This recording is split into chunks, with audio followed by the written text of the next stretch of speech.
وقالوا الحمد لله الذي صدقنا وعده. So the next bit of information we have was the first job of the Prophet sallallahu alaihi wasallam.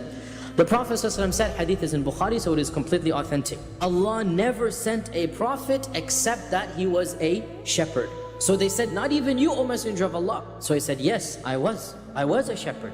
And I used to tend to the flock of the people of Mecca in return for some qararit, some pennies. What are some of the wisdoms? Why would Allah Azza wa Jal do this? If Allah had willed, our Prophet ﷺ would have been born in the lap of luxury. Sheep are very similar to men, in that they need to be taken care of or else they're gonna go astray. And every single animal has a personality. And the shepherd understands this personality, that you need to treat every animal according to that animal's personality. Some sheep are stubborn, some are soft and gentle, right? Some, they know where they're going, others they follow the pack. Some are the leaders, some are not. So the shepherd gets to understand each and every sheep in the flock, and he deals with every animal according to its personality. And this is what a leader needs to do, and this is what a prophet of Allah needs to do, that they need to deal with every person according to their mizaj, according to their personality.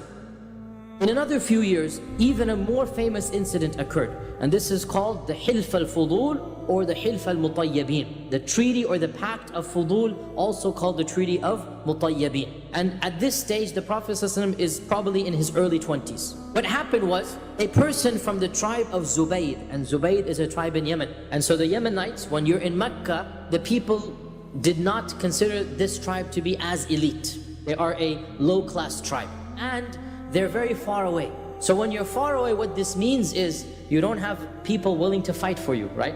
So what happens? This person from the tribe of Zubayd sold an item before Hajj. He's come as a merchant. He's brought his leather, he's brought his good. That's how you get your money. And he sold a number of items to Al-As ibn Wa'il, the father of Amr ibn al-As. And Al-As ibn al-Wa'il, he is a chieftain, he's a politician, he's a career statesman in the Quraysh, and he's a rich businessman. He sold it to him before Hajj. And Al-As said, I'll give you the money after Hajj before you go back to Yemen. Come to me after and I'll give it to you. So he goes, okay, fine. I can wait that long. I don't need it now. I need it back in Yemen. So he performs the Hajj, and then he says, I need my money. Al-As says, come back tomorrow. So he comes back tomorrow. Al-As says, come back tomorrow again. Comes back tomorrow.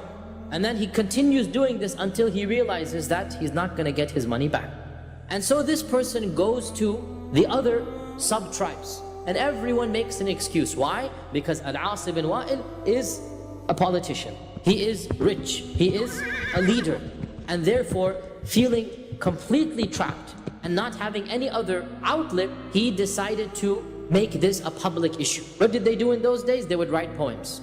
And so one day, when everybody is in front of the Kaaba, which is basically everybody would gather around Asr time, all the people of Mecca would now come and they would say this is a social place as well. He now comes and he says out loud his poem that he has compiled. So he says, Ya ala Fihrin, O tribe of Fihr, O Quraysh, لِمَظْلُومٍ بِطَاعَتَهُ, I am a one who has been unjustly treated because of my merchandise. بِبَطْنِ مَكَّةَ, I am in the valley of Makkah. نَاءِ الدَّارِ وَالنَّفَرِ, far away from my home and far away from people to protect me. وَمُحْرِمٌ, I'm still in my ihram. أَشْعَث, my hair is not been combed because he's in ihram. لَمْ يَقْضِ عُمْرَتَهُ, I haven't even finished my umrah. يَا لِلرِّجَالِ, where are my men to help me? وَبَيْنَ الْحِجْرِ وَالْحَجَرِ, between the hijr, the maqam Ibrahim, and the hajar, the stone, you are doing this to me. إِنَّ الْحَرَامَ لِمَنْ تَمَّتْ كَرَامَتُهُ, the true haram belongs to those who are noble. وَلَا حَرَامَ لِثَوْبِ الْغَادِرِ الْفَجْرِ, there is no sanctity to the one who wears a thobe, most likely there was a thobe in there involved as well, who wears a thobe while he is a cheat and a steal and a lowly person. So the news spread like wildfire. And Az-Zubayr ibn Abdul Muttalib, the Prophet's elder uncle, Az-Zubayr ibn Abdul Muttalib, heard of this. And he said, we have to do something about this. This is not going to go on anymore.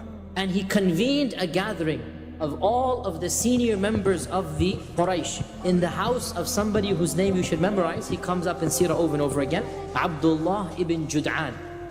And here is where they agreed to a pact, a treaty. They would side with the oppressed against the oppressor, regardless of which tribe the oppressor belonged to. And they said, even if the one who is shown injustice is from a faraway tribe and the oppressor is from a Quraysh sub-tribe, we will side with the one who has been oppressed and we will get his full right from the oppressor. And they all went in front of the Kaaba and they publicly announced this, and they signed their names on a document. Now, there is no document, there is no signature. What do you do in those days? You dip your hands in perfume and you put that perfume on the Kaaba on the same place. Everybody puts it on the same place. And the Prophet ﷺ said, hadith is in Sahih Bukhari, the Prophet ﷺ said, I witnessed in the house of Abdullah ibn Jud'an a treaty that, were I asked to uphold it even in Islam, I would do so. If I were to ask to follow the treaty even now, I would do so. And I would not be willing to give up my place for a lot of red camels. Meaning, if you were to tell me, if you were to give me a lot of money and I were not present at that treaty, I would not do so. I would not be willing to do so. In that treaty, he's saying, they all agreed that the rights would be given back to the ones who deserved them and that no oppressor would have the upper hand over the one who was oppressed.